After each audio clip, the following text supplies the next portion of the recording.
মঠিয়া লিখা শুভবাৰ্তা 25 অধ্যায় 10 জনী কন্যা আৰু গাগৰীৰ দৃষ্টান্ত।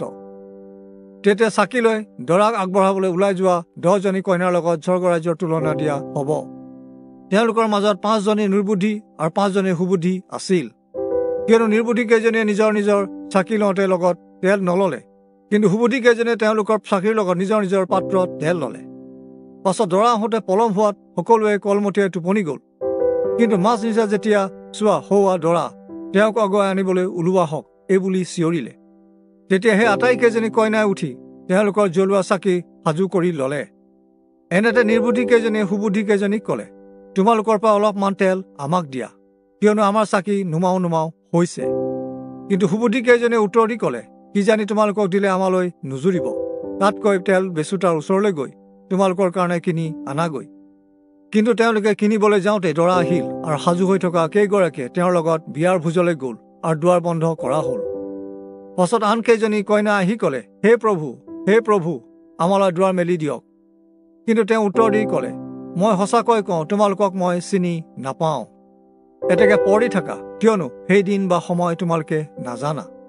কিয়নো স্বৰ্গৰাজ্য এনে এজন মানুহৰ নিচিনা, যি নিজৰ দাসবোৰক মাতি আনি নিজ সম্পত্তি সিহঁতৰ হাতত সোধাই দি দূৰ দেশলৈ যায়। তেওঁ এজনক 5 গাগৰি, এজনক 2 গাগৰি, এজনক 1 গাগৰি, এইদৰে প্ৰতিজনক যোগ্যতা অনুসাৰে ধন দি যাত্ৰা কৰিলে। তাতে যিজনে 5 গাগৰি পাইছিল তেওঁ তেতিয়াই গৈ বেপাৰ কৰি পুনৰ 5 গাগৰি লাভ উলিয়ালে। সেইদৰে যিজনে 2 গাগৰি পাইছিল তেওঁ পুনৰ 2 গাগৰি লাভ উলিয়ালে। কিন্তু যিজনে 1 গাগৰি পাইছিল সি গৈ মাটিত গাঁত খান্দি প্ৰভুৰ ধন লুকুৱাই থলে। বহু দিনৰ পাছত সেই দাসবোৰৰ প্ৰভু আহিল আৰু সিহঁতৰ সৈতে হিচাপ কৰিলে।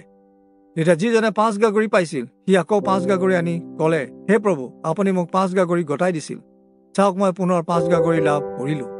প্ৰভুৱে তেওঁক কলে, চাব্বাইছ উত্তম বিশ্বাসী দাস, অলপ বিষয়তে তুমি বিশ্বাসী আছিলা, তোমাক বহু বিষয়ত গৰাকী পাতিম, তুমি তোমাৰ প্ৰভুৰ আনন্দ ভাগি হোৱা।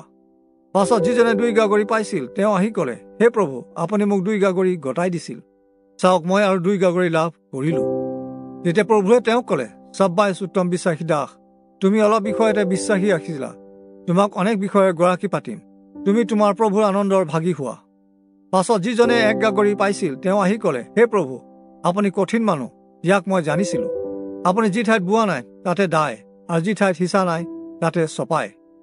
সেয়েহে ভয় লাগি মই গৈ আপোনাৰ ধনৰ গাগৰি মাটিত লুকাই থৈছিলো, চাওক আপুনি যি দিছিল সেয়া ঘূৰাই পাইছে।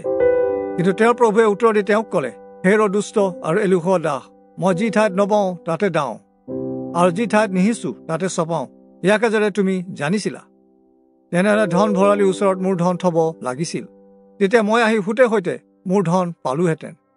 এইকাৰণে এওঁৰ পৰা 1 গাগৰি লৈ যাৰ 10 গাগৰি আছে তেওঁক দিয়া, কিয়নো যাৰ আছে তেওঁকে দিয়া হ'ব, যাতে তেওঁৰ অধিক হ'ব, কিন্তু যাৰ নাই তেওঁৰ যি আছে সেয়া তেওঁৰ পৰা নিয়া হ'ব। এই অনুপযুক্ত দাসক বাহিৰৰ আন্ধাৰত পেলোৱাগৈ, তাতে ক্ৰদন আৰু দাঁত কৰচনি হ'ব।